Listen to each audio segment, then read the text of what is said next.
আমার ২০ বছরের চাকর রামু সবসময় আমার আশেপাশে ঘুরে বেড়াত। আমি তাকে ছোট মনে করতাম, কিন্তু একদিন সে আমাকে বলল, মালকিন, আমাকে ছোট মনে করে ভুল করবেন না। সেই রাতে যখন আমি তাকে দেখলাম, আমি হতবাক হয়ে গিয়েছিলাম, কারণ সেই রাতে রামু ২০ বছরের ছেলের মতো নয়, বরং ৩০ বছরের পুরুষের মতো আচরণ করছিল। হ্যালো বন্ধুরা, আজকের এই অদ্ভুত গল্পে আপনাদের সবাইকে স্বাগতম। যেদিন থেকে রামু আমার সাথে ঘুমাতে শুরু করেছিল, সেদিন থেকে আমার শরীরে পরিবর্তন আসতে শুরু করেছিল। আমি ভেবেছিলাম রামু ছোট এবং সে কিছু বুঝবে না, কিন্তু ধীরে ধীরে তার আসল রূপ আমার সামনে প্রকাশ পেতে শুরু করেছিল। আমি কখনো ভাবিনি যে ২০ বছরের একটি ছেলে আমার মতো ৩০ বছরের একজন মহিলাকে এত সুখ দিতে পারে। রামু ২০ বছরের ছিল। আমি তাকে গ্রাম থেকে আমার বাড়িতে কাজের জন্য নিয়ে এসেছিলাম। আমার বাড়িতে শুধু আমি এবং আমার ১ বছরের ছেলে ছিল। যখন আমি কাজে যেতাম, রামু আমার বাচ্চার দেখাশোনা করত এবং সে আমার বাড়িতেই থাকত। আমি বিয়ে ছাড়াই মা হয়ে গিয়েছিলাম। আমার প্রেমিক আমাকে বিয়ের মিথ্যা আশা দিয়ে প্রেমের খেলা খেলেছিল। যখন আমি গর্ভবতী হলাম, আমি তার বাড়িতে গেলাম এবং দেখলাম যে তার বিয়ে হচ্ছে। সে আমার সাথে প্রেমের নাটক করেছিল এবং অন্য একটি মেয়েকে বিয়ে করেছিল। আমার পেটে বেডে ওঠা শিশুটিকে মেরে ফেলার ইচ্ছা আমার হয়নি, এবং যখন আমি গর্ভপাত করানোর কথা ভেবেছিলাম, তখন সময় পার হয়ে গিয়েছিল। আমি ৫ মাসের গর্ভবতী হয়ে গিয়েছিলাম। আমার বাবা-মা আমাকে এবং আমার বাচ্চাকে গ্রহণ করতে অস্বীকার করেছিলেন। তখন আমি একা থাকতে শুরু করলাম। কয়েক মাস আগে আমি আমার দাদার ১০০তম জন্মদিনের জন্য গ্রামে গিয়েছিলাম। আমার দাদা আমাকে জন্মদিনের আমন্ত্রণ পাঠিয়েছিলেন এবং তাই আমি গ্রামে গিয়েছিলাম। আমার ছেলেকে সেখানে শুধু আমার দাদাই স্নেহে কোলে নিয়েছিলেন। আরব তার সাথে খেলছিল। তখন অফিস থেকে আমার ফোন এল এবং আমি কিছুক্ষণের জন্য ফোনে কথা বলতে বাইরে চলে গেলাম। যখন আমি ফিরে এলাম, আমার আরব দাদার কাছে নয়, বরং বাড়ির একটি চাকরের কাছে ছিল। আমি দেখলাম যে আরব সেই চাকরের সাথে ভালোভাবে খেলছে। আমি আমার বাচ্চাটিকে সেই চাকরের কাছ থেকে নিলাম এবং সেখান থেকে যেতে শুরু করলাম, তখনই সেই চাকর আমাকে থামাল। সে বলল, মালকিন, আমার কিছু সাহায্য দরকার। আমার টাকার প্রয়োজন নেই, কাজের প্রয়োজন। সে নিজের পরিচয় দিয়ে বলল, আমি রামু, আমি এই বাড়িতে গরুমহিষের গোয়াল পরিষ্কারের কাজ করতাম, কিন্তু এখন বড় সাহেব গরুমহিষ বিক্রি করার কথা বলছেন। যদি আপনার কোনো কাজ থাকে, দয়া করে আমাকে দিন। আমার কাজের খুব প্রয়োজন। আমার বাবা-মাও মজুরি করেন। আমার কাজের খুব প্রয়োজন। তখন আমি বললাম, আমার বাচ্চার দেখাশোনার কাজ আছে, কিন্তু এর জন্য তোমাকে শহরে যেতে হবে। এই কাজের জন্য আমি তোমাকে ০০০ টাকা মাসিক দেব। রামু আমার সাথে শহরে আসার জন্য রাজি হয়ে গেল। আরব তার সাথে ভালোভাবে থাকত এবং এটি দেখে আমি রামুকে আমার বাড়িতে নিয়ে আসার সিদ্ধান্ত নিলাম। রামু আমার বাড়িতেই থাকতে শুরু করল। সে বলল যে প্রতি ৪ মাস পর যখন কিছু টাকা জমা হবে, তখন সে তার গ্রামে যাবে। রামু সারাদিন আমার বাচ্চার ভালোভাবে দেখাশোনা করত এবং বাড়ির কাজেও আমাকে সাহায্য করত। রামু বাড়ি আসার ১ মাস হয়ে গিয়েছিল এবং এই ১ মাসে সে আমার হৃদয় জয় করে নিয়েছিল। তার দেখাশোনায় আমার ছেলের স্বাস্থ্য উন্নত হয়েছিল। যে আরব আমাকে বিরক্ত করত, এখন সে রামুর হাত থেকে ভালোভাবে খাবার খেত। আমি রামুকে একটি আলাদা ঘর দিয়েছিলাম। একদিন রাতে আরব খুব কাঁদতে শুরু করল, কোনোভাবেই সে শান্ত হচ্ছিল না। বাচ্চার কান্নার শব্দ শুনে রামু আমার ঘরে এল এবং সে আরবকে আমার কাছ থেকে নিয়ে নিল। রামুর কাছে যেতেই আরব শান্ত হয়ে গেল। রাত অনেক হয়ে গিয়েছিল, আরব রামুকে ছাড়ছিল না, তাই আমি রামুকে আমার ঘরেই ঘুমাতে বললাম। সকালে যখন আমি উঠলাম, আরব রামুর সাথে জড়িয়ে ঘুমাচ্ছিল। সেই রাতের পর থেকে রামু আরবের জন্য আমার ঘরে ঘুমাতে শুরু করল। রামু আসার পর সবকিছু ভালোভাবে চলছিল। রামুর কাজে খুশি হয়ে ছুটির দিনে আমি তাকে মলে নিয়ে গেলাম। সেখানে আমি তার জন্য ভালো কাপড় কিনলাম এবং সেলুনে গিয়ে তার নতুন হেয়ারস্টাইল করালাম। রামু দেখতে ভালো ছিল, কিন্তু সে খুব সাধারণভাবে থাকত। সেই দিন আমি তার পুরো লুকই বদলে দিয়েছিলাম। তাকে নতুন স্টাইলে দেখে আমি নিজেই বিশ্বাস করতে পারছিলাম না যে গতকাল পর্যন্ত যে সাধারণ চাকর ছিল, সে এত হ্যান্ডসাম এবং স্মার্ট দেখতে পারে, এটা আমি কল্পনাও করিনি। মল থেকে আমরা বাড়ি ফিরে এলাম, আরব আসার পরেই ঘুমিয়ে পড়ল। আমি তাকে ঘরের বিছানায় শুইয়ে দিলাম এবং পানি পান করতে বাইরে যাচ্ছিলাম, তখনই রামু আমার জন্য পানি নিয়ে এল। পানি পান করে আমি গ্লাস রাখলাম এবং রামু তখন থেকেই আমাকে একদৃষ্টে তাকিয়েছিল। আমি গ্লাস রাখতেই সে আমাকে জড়িয়ে ধরল। অনেক বছর পর কোনো পুরুষ আমাকে জড়িয়ে ধরেছিল। আমি তাকে নিজের থেকে দূরে সরিয়ে দিলাম। তখন রামু বলল, মালকিন, আপনার কারণেই আজ প্রথমবার আমি নিজেকে ভালোবাসতে শিখেছি। জীবন খুব সুন্দর, শুধু এটিকে বাঁচতে জানতে হবে। আজ আপনি আমার কায়াকল্প করে আমাকে খুব বড় উপকার করেছেন। আমি সত্যিই খুব ভালো দেখাচ্ছি। রামুর মুখে খুশি দেখে আমিও খুশি হলাম। পরের দিন থেকে সে খুব পরিষ্কার ও সাজগোজ করে থাকতে শুরু করল। সে ২০ বছরের ছিল, কিন্তু গ্রামের ছেলে হওয়ায় তার গড়ন ভালো ছিল। সে বাড়িতেও প্রতিদিন ব্যায়াম করত। তার উচ্চতাও ঠিকঠাক ছিল। আমি তাকে তার পড়াশোনা সম্পর্কে জিজ্ঞাসা করেছিলাম, কিন্তু সে বলল যে এখন তার পড়াশোনায় মন উঠে গেছে। প্রতিদিন সকালে অফিসে যাওয়ার আগে আমি আমার বাচ্চাকে আদর করে অফিসের জন্য বের হতাম। আজ যখন আমি অফিসে যাওয়ার আগে আরবকে চুমু খেতে গেলাম, তখন সে রামুর কোলে ছিল। হঠাৎ আরব তার ঘাট ঘুরাল এবং আমার ঠোঁট রামুর গালে লেগে গেল। আমি খুব লজ্জা বোধ করলাম। আমি তাকে ক্ষমা চাইলাম এবং অফিসে চলে গেলাম। সন্ধ্যায় যখন বাড়ি ফিরলাম, তখনও আমি রামুর চোখে চোখ রাখতে পারছিলাম না। রামু আরবকে খাওয়িয়ে ঘুম পাড়িয়ে দিয়েছিল। তারপর আমরা দুজনে একসাথে খাবার খেলাম। খাবার শেষ করে আমি আমার রুমে গেলাম। সেখানে আমি আমার ওষুধ নিচ্ছিলাম। আমার মাইগ্রেনের সমস্যা ছিল, সেটিরই ওষুধ নিচ্ছিলাম। ওষুধ নেওয়ার পরও আমার মাথা খুব ব্যথা করছিল। আমি আমার রুমে মাথা ধরে বসেছিলাম। কিছুক্ষণ পরে রামু রুমে এল। আমাকে এই অবস্থায় দেখে সে জিজ্ঞাসা করল, কি হয়েছে?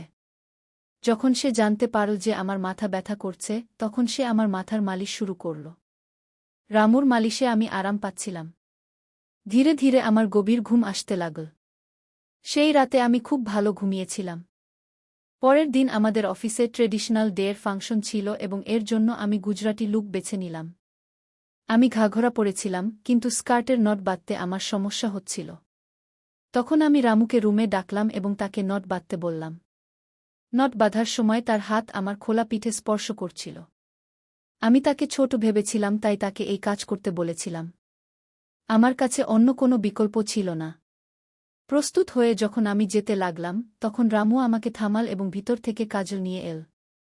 সে আমার কানের পিছনে কাজল লাগাল এবং বলল, মালকিন, এখন আপনার উপর কারও নজর লাগবে না। আপনি খুব সুন্দর দেখাচ্ছেন। কি তার কথা শুনে আমি হেসে দিলাম এবং চলে গেলাম। সেই দিন সন্ধ্যায় যখন আমি বাড়ি ফিরলাম, তখন আমার সাথে আমার একটি বন্ধু এবং তার প্রেমিকও এসেছিল। রামু আজ খুব ভালো খাবার বানিয়েছিল। আমার বন্ধু প্রিয়া ৪-৫ দিন আমার বাড়িতে থাকার কথা ছিল। পরের ৩ দিন তার প্রেমিকও আমার বাড়িতে ছিল। পরের দিন রাতে রামু খাবার বানাল এবং প্রিয়া ও তার প্রেমিককে খেতে ডাকল, কিন্তু তারা দুজন রুমেই ড্রিঙ্ক করছিল। প্রিয়া তো অনেক বেশি পান করে ফেলেছিল।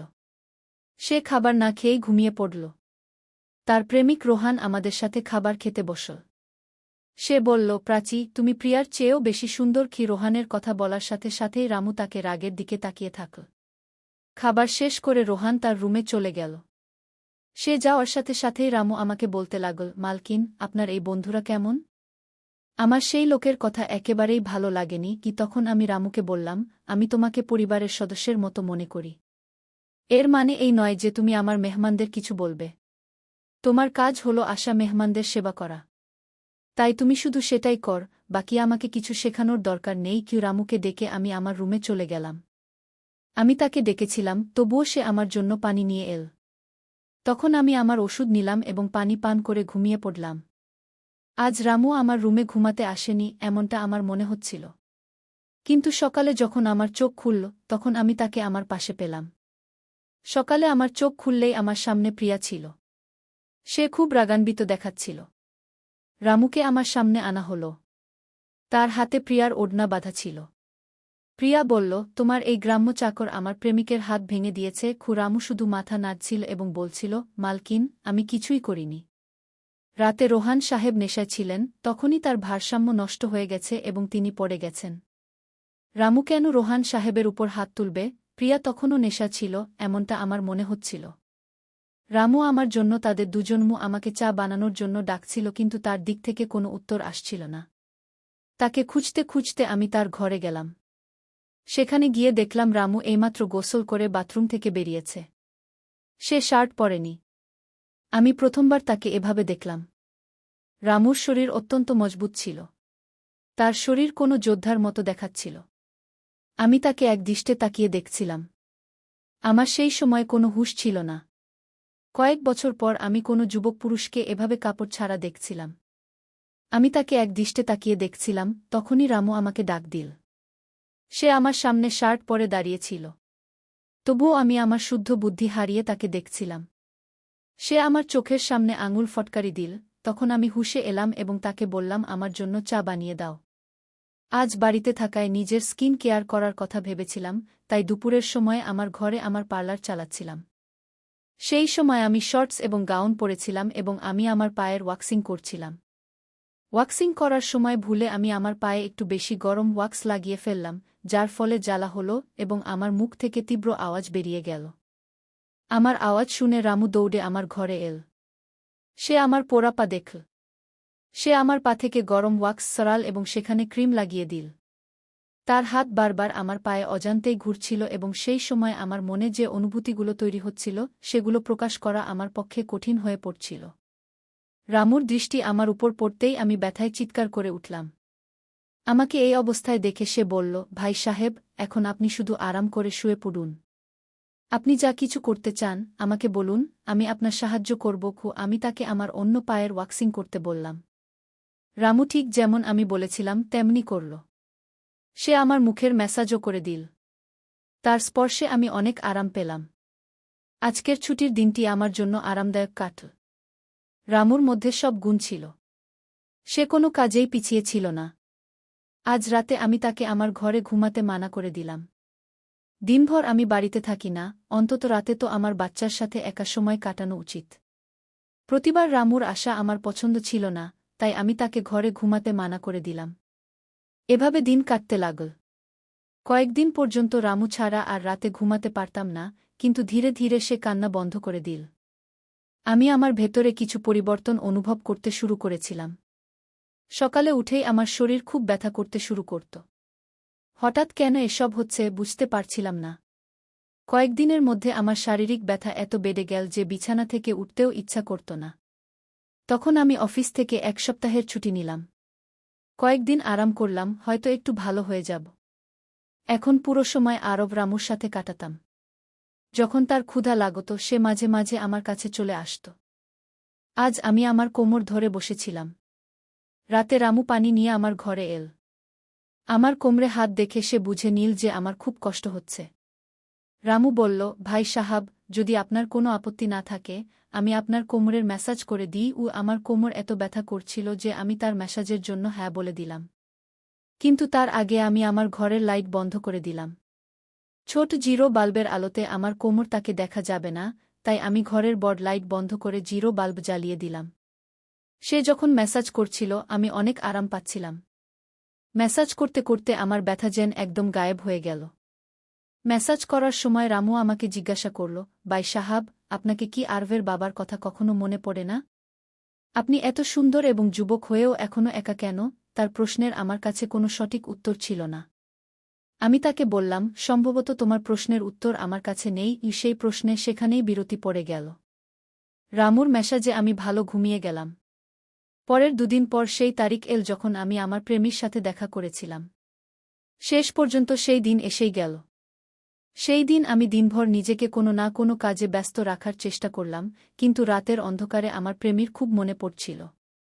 আজ সে আমার সাথে ছিল না, কিন্তু সে আমার বাচ্চার বাবা ছিল। আরবকে দেখে আমার প্রতিদিন তার মনে পড়ত এবং আজ আমি আমার অনুভূতিগুলো লুকিয়ে রাখতে পারলাম না। আমি আমার ঘরে জোরে জোরে কাঁদতে শুরু করলাম। আরব পাশে ঘুমাচ্ছিল, এটাও আমার খেয়াল ছিল না। আমি আজ আমার ওষুধও খাইনি। রামু পানি নিয়ে আমার ঘরে এল।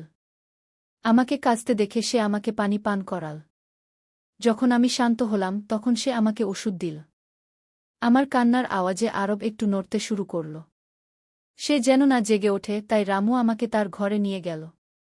সেখানে গিয়ে আমি তাকে জড়িয়ে ধরে বললাম, এমন মনে হচ্ছিল আমি মনে করেছিলাম যে আমি আমার জ্ঞান হারিয়ে ফেলেছি। আমার কান্নার কারণ শুনে রামুও শান্ত হয়ে গিয়েছিল। সে আমার চোখের জল মুছে দিচ্ছিল। কাঁদতে কাঁদতে আমি তার কাঁধ ধরে ফেললাম। ধীরে ধীরে আমি তাকে আরও কাছে টেনে নিলাম। আমি তাকে বললাম, রামু, আজ রাত আমি তোমার সাথে কাটাতে চাই।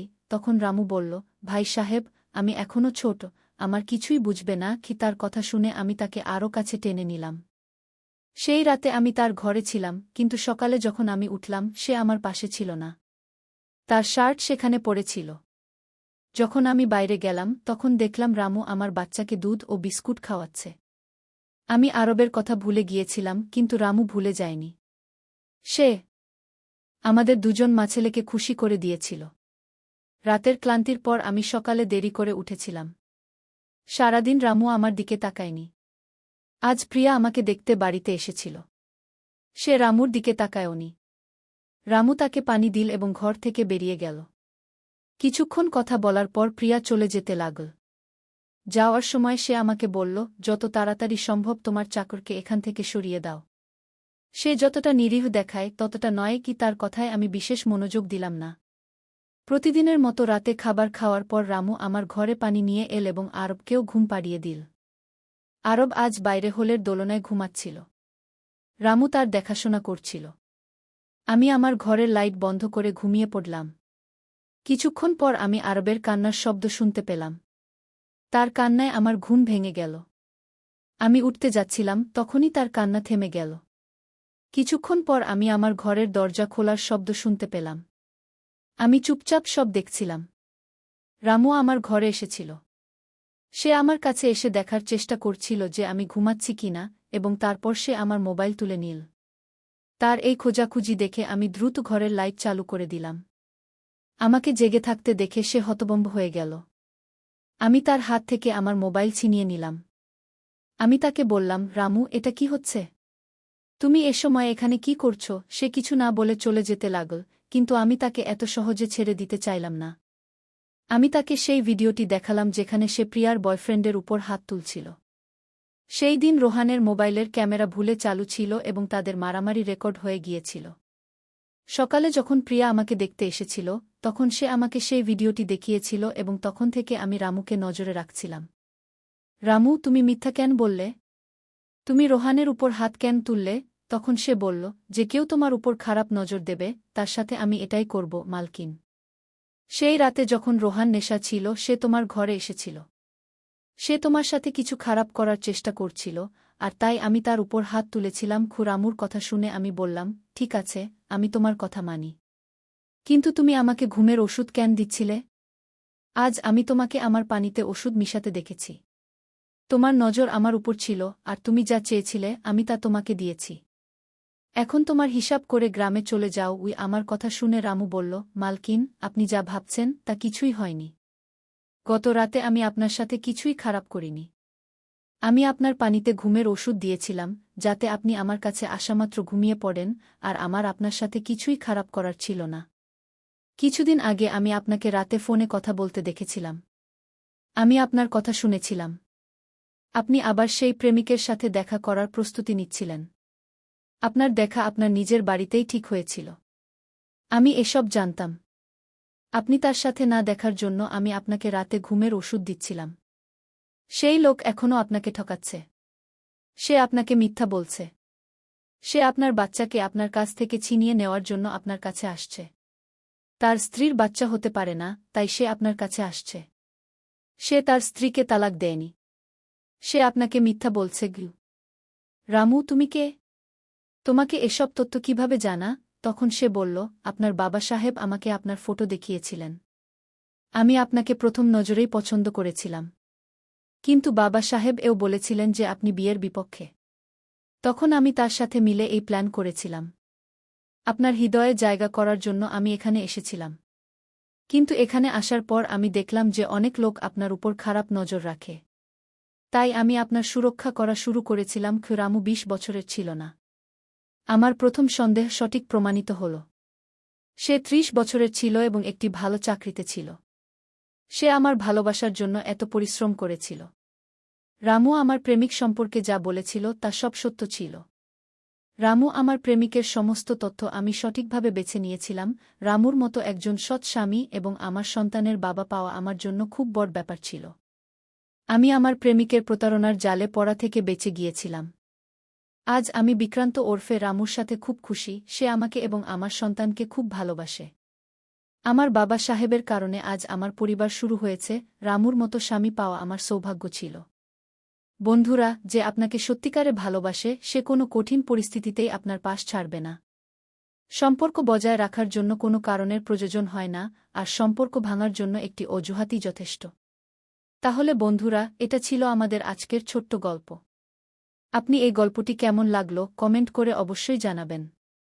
যদি আপনি এরকম আরও ইন্টারেস্টিং গল্প শুনতে চান, তাহলে চ্যানেলটি সাবস্ক্রাইব করে নিন এবং বেল নোটিফিকেশন অন করে রাখুন, যাতে আপনি আমার আসন্ন প্রতিটি ভিডিও সময়মতো পেতে পারেন। কাল দেখা হবে আরেকটি ভিডিও নিয়ে। ধন্যবাদ।